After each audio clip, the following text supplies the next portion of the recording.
déviation depuis 1955.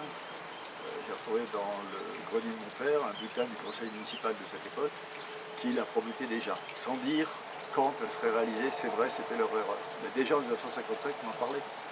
Les études qui ont été réalisées sont tellement nombreuses que si on additionnait leurs coûts, je pense qu'on pourrait peut-être financer la déviation.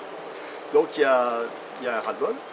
Et ce qui est dommage d'ailleurs, c'est que la société civile soit obligée de prendre en main des dossiers que les élus de tout poil ou les nommés de tous bords n'ont pas traités jusqu'au bout, alors qu'il y a une demande très forte.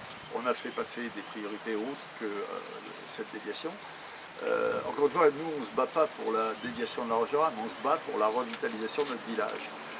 Cette route empêche le village de se développer correctement, l'a détruit carrément, on peut dire.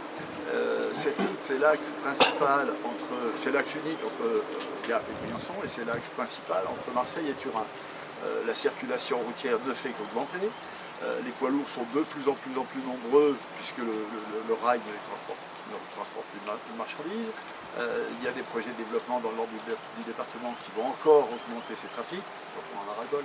Et la sécurité est un sujet très important pour nous puisque aucun piéton aujourd'hui ne peut emprunter la nationale sans risque d'accident grave. Aucun.